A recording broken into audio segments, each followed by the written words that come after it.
Welcome everyone to the return of Talk Wrestling here on the No DQ YouTube channel and other various outlets around the world. I am Jeff Meacham. Yes, the rumors are true. I am not dead. Long believed I had passed away. It is true. But no, I am here to impart my wisdom upon the masses once again. I made my grand return, as they're calling it, back on Sunday at the Extreme Rules wrap-up show, and I also appeared on the Pop panel, so check that out on the No DQ YouTube channel. First time appearing with Virtue. It was interesting to have those four personalities, Virtue, Mr. Payne, the Boss Man Rift, and myself in the same video. I enjoyed it, though, so I look forward to more appearances on Power of Pain, as well as the different panel shows we have here on the No DQ channel, including TSE. So I'll be working with Greg pretty soon, hopefully. Anyway, tons of questions. Love the response. I enjoyed it thoroughly. Thank you so much for all the output. A lot of similar style questions about the women's Money in the Bank match, but I will address each of them individually because that's how I roll, kids. First question today comes from Tyson Trevino at TNT26X. Hey, welcome back, man. Where do you see Reigns, Wyatt, Balor, and Rollins going from here after the Fatal 5-Way? Balor will be the Universal Champion before the end of this year. I am convinced of that. We will see Finn Balor wearing the big red strap, if you will, the big red belt. That's supposed to be a gold belt, I guess. He will be champion. I think he's going to be the one to topple the Beast. But it could be Samoa Joe that he faces. We'll see what happens at hashtag WWE Balls. We'll see what happens there. Seth Rollins and Roman Reigns, I feel, are destined for a collision course with Dean Ambrose and a reunification of the most dominant faction in history, according to John Bradshaw Layfield, The Shield.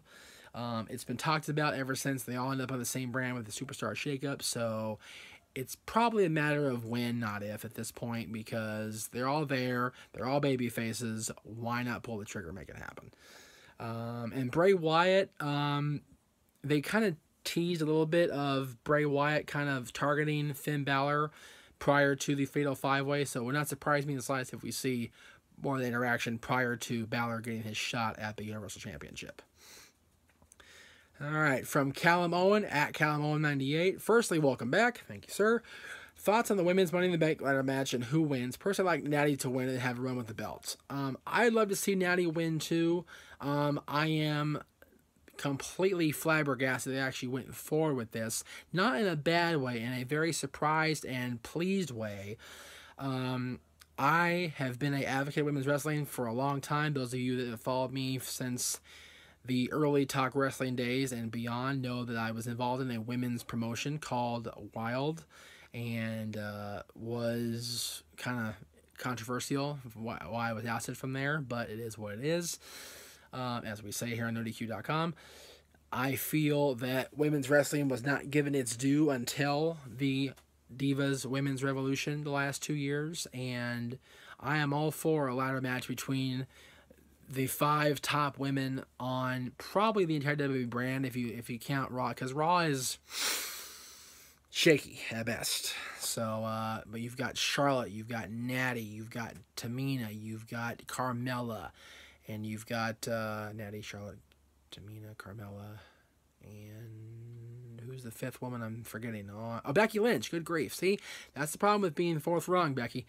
But I'd like to see, I'm curious as to how they're going to interact Lana and Naomi going forward with the championship match of Money in the Bank. We only have a week and a half build now, so we'll see where that goes. But would not surprise me in the slightest if any of them won. My pick right now, as I sit here on Wednesday morning, at the 7th of June, is going to be Natalya. She's my pick to win it all. Just got a funny feeling, and I hope. This is from Stephen or Steven East. Just wondered, do you think they'll do a SmackDown versus Raw versus NXT angle, or would NXT remain its own entity? I have answered this a couple times. I feel NXT should be left alone. I feel Triple H is doing a wonderful job with NXT, and I feel that he is doing the right things with the right brand, and I think that Raw and SmackDown are kind of not doing so well compared to NXT as far as personal taste. So I say let Raw and SmackDown do the battle, and NXT thrive on its own. Gareth Smith at G Straits, welcome back, mate. How do you see WWE using Austin Aries from now on, maybe into the Intercontinental title picture? Well, the problem with putting him in a title picture is he's already lost the Cruiserweight Championship picture. He's lost 3 times now to Neville at some point or another. And when you lose to the Cruiserweight Champion 3 times, you don't go up to the Intercontinental status where The Miz is soaring high above. You go to the opening match of the card. That's just how that works. That's how I book stuff. And I'm not a booker, but what do I know? I would like to see Austin Aries get his opportunity at a championship other than Neville's, because Neville seems to be the cruiserweight. We'll see how that progresses going forward. But Aries would make a good Intercontinental champion, I think. I think he'd make a good IC champ. He would make a decent US champion if he were to cross over to SmackDown. So, world champion, I think that was a fluke in TNA. I think that him being world champion in TNA was indicative of the fact that they had so much talent there that was being misused that they wanted to give a X Division guy the opportunity, and they gave it to Aries. He was the original option C. But WWE is the land of the bigger boys, and I don't see, says the guy who just said Finn Balor's Universal Champion, I know. But Austin Aries, I think, I don't see him being world champion, but I would love to be wrong. I would love it. Scotty C at Chip Fat. Jeez, these Twitter names. I miss these, that's for sure. Great to see you back, Jeff. Where do you see NXT in 5 years? Do you think it will have grown to an even bigger scale or stay as it is now? I think the very nature of NXT originally was to stay status quo and develop new talent as they went along and promote them to the main roster, but it has evolved into such a phenomenon that it really took on a life of its own. And I believe that we're going to see a continued improvement in NXT. We've a little bit of a downswing here lately. Bobby Roode's been a great world champion, but the overall presentation has kind of faltered since the promotions, if you will, of the NXT 4 Horsewomen, of Nakamura, of Balor, of Joe, of Owens, and Zayn, and Enzo and Cass, and it was a solid group of people back there when the network first premiered NXT in 2014, as far as the original, the rival presentation. It has evolved tremendously since then, and I think that given the right time and the right talent coming in, it'll only get better. Mr. Yuck on Twitter says, "Oh yeah, he's back." Which woman do you think will topple Asuka via clean pinfall, or will she lose to cheating?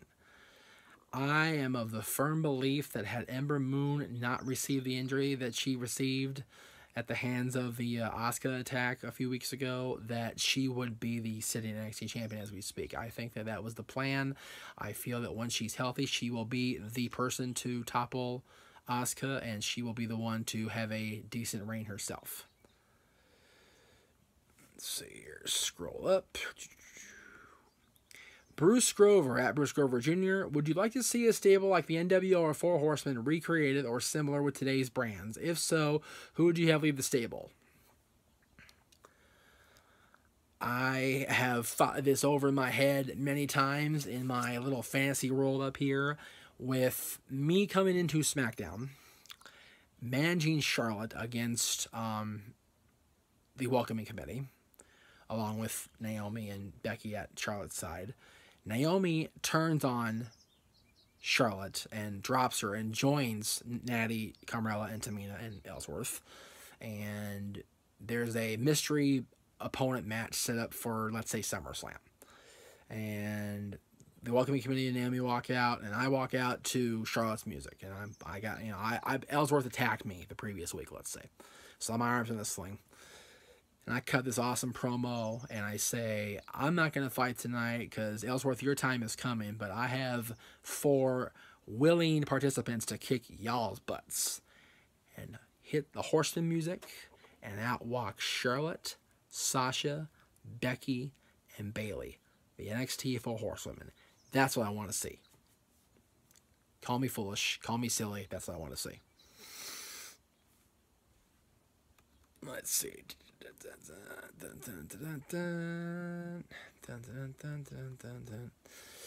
It's Badger at It's Badger YT. Which brand do you think has the better women's division? Personally, I believe it's SmackDown, as they use every woman. Gotta agree. When you look at the presentation of SmackDown, they are being elevated. They have their own money. They have their own briefcase on the line coming up in a week and a half. That's big news. That's huge for women's wrestling. On Raw, you've got Alexa being the dominant heel, but everybody loves her, so she's a babyface by default. You have people booing Bayley Maivia style. I mentioned this on the Pop panel. And everybody else just kind of falls, but you got Sasha in the mix, but not really. You got Alicia is whatever so she's doing, and then Dana is doing nothing. Emma is hurt, and Raw's women's division is suffering hugely, whereas SmackDown is thriving. This is from a first-time asker and also a big fan, the Phenomenal Gamer at Athlete GNE Gamer. Is it me, or is WWE really boring these days? Bad storylines rehashing the same crap from years past. Again, at the top we brought up on Pop, but I'll go ahead and throw it out here because I had a question about this on Twitter also in the last week and a half or so. The problem with WWE's presentation, I believe, overall is they are trying to initiate shock value. They had Undertaker lose at Mania. They had Goldberg beat Lesnar. They had Jinder Mahal beat Randy Orton for the championship. And the problem is they're trying to draw in the casual viewer that goes, whoa, anything can really happen. This is crazy. And they're trying in the old fogies like me who are like, this is what it used to be. The problem is I didn't want Undertaker to lose WrestleMania. I didn't like Bill Goldberg. I do now. I did not like him going into WrestleMania. And I don't like Jinder Mahal. He's a lifetime jobber. Why I want him to be a world champion? I'm not a fan. So it didn't do its effect on me at all. I think it was bogus, as a matter of fact. And it is very boring. There are occasional things that are cool. Monday's Raw was better than usual. The Joe Heyman segment was phenomenal. Not to part of Edge Styles, but it was a good show overall. I think things are getting better, hopefully, now as we lead into Money in the Bank. Hashtag WWE Balls, and of course SummerSlam. Let's see. This is from, Kyle Mitchell at KR Mitchell 24. What are your thoughts on Money in the Bank being a shared pay-per-view? Shouldn't each brand get their superstars an opportunity at the titles? Yes. Why is this a SmackDown pay-per-view? Why is the Raw guys not getting a Money in the Bank ladder match? Why is that happening? I do not understand that. I think that is ridiculous. It's not fair. I think that there should be a Raw briefcase holder, a SmackDown briefcase holder, and a women's briefcase holder that can challenge any women's champion or any champion for that matter. I mentioned the thing on Twitter, my post on Charlotte, whether she will challenge the world champion if she in fact wins the briefcase in a week and a half. That would be something. I'd like to see Charlotte challenge whoever's WWE champion. That'd be a huge plot twist. I think that'd be really freaking cool, personally. But yeah, I don't like the fact that the Raw people aren't getting the opportunity. The Raw guys aren't getting their shot to be the surprise element, the fly in the ointment, if you will, the guy that's going to change the course of history. I think that's bogus. Let's see. Bulletproof at Yadio Mar. Do you see WWE paying more money to Lesnar to stay after next WrestleMania? I don't personally believe in the monetary value of Brock Lesnar. He's a great attraction. He's a big guy. He's athletic as hell. But he's only there like 4 times a year for pay-per-views and the lead-ins to that. You don't see him enough, I don't think. And I know that certain attractions you only need to see a certain amount of time, but I like seeing the world champion, the U.S. champion, every single week. And I think that's a problem that we're having Lesnar. I would personally cut him loose and put that money toward other people.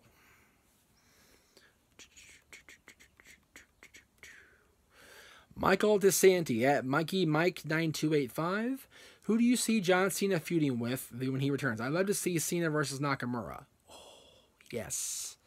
Yes, please. Nakamura would be a great feud. I'd like to see a definitive end to the AJ Styles conflict. But they're both babyfaces now, so maybe not. I'd like to see... Cena is one of those guys that you can throw him in there with just about any heel on the roster, and he'll thrive and survive, and he'll do very well. So it really could be any of the heel participants on SmackDown. So more power to them. Let's see. All right. Bruce Grover, clear my throat, as he says. The women's Money in the Bank match. Do you see a lot of botches or do you see an instant classic? What's your biggest concern? My biggest concern, Bruce, honestly, is that there's no faith in the women. You saw the briefcase on SmackDown. This little bitty, dainty, little pretty little briefcase. That's a problem for me. They're not presenting it like a legitimate #1 contender Money in the Bank ladder match. It's for the women. It's a novelty. No. If there are equal superstars, it should be an equal situation. Same briefcase, same match. As far as the style of the match, I think we're going to see Charlotte do things she's never done before. I think we're going to see Natty go out of her submission comfort zone. I think we're going to see Carmella bounce around like a classic heel. We're going to see Tamina be a dominant monster. And we're going to see Becky go balls out to the wall and exactly what she can do best, which is be absolutely batshit crazy. Pardon the French, sorry. Let's see. Joshua Anderson at SSJ4 Vegeta. Sorry, I know I screwed that up again. 1986. Why do you think Kalisto isn't with the cruiserweights? I think him versus Neville would be an awesome match. It's my understanding that they view Kalisto as the next Rey Mysterio, so they want him to be fighting the bigger guys and contend for the heavyweight championships. And that's why we haven't seen much of Kalisto fighting Neville or Austin Aries or anybody on 205 Live, except the occasional crossover against Kendrick, for example. We saw that. Let's see.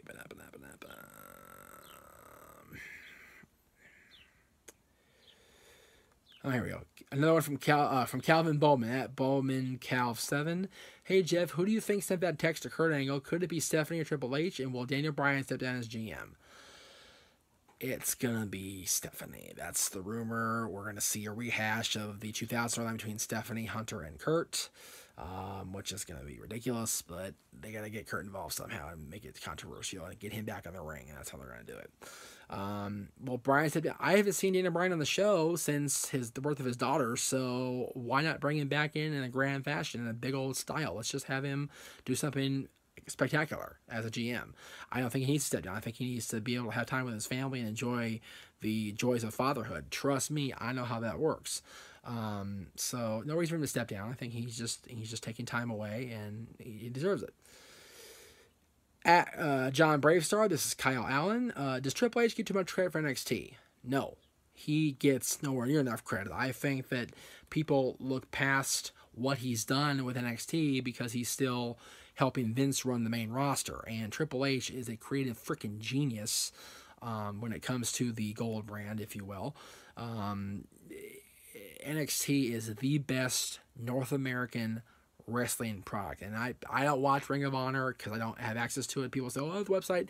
I don't want to take the time. If it's not on my DirecTV, or not Direct, I don't have DirecTV, I have Time Warner, Spectrum Cable, but if it's not directly on my, or I can access it without having to look for it or go to the website or whatever, I don't want to deal with it. I'm easy. I push a button, WWE Network, push a button, Netflix, push a button, YouTube. It's real simple.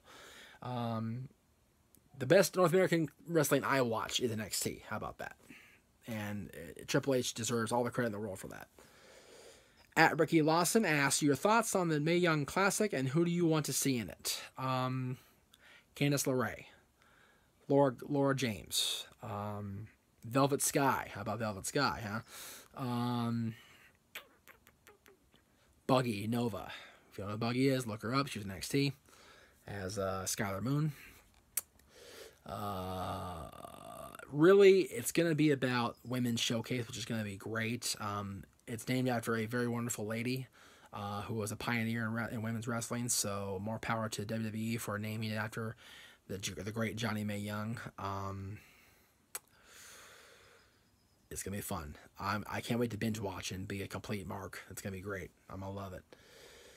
Alright, I think that's it for that particular section of the conversation. It is. So, with that, thank you all for watching. Don't forget to go to Twitter @_Jeff Meacham. Submit your questions for next week's show.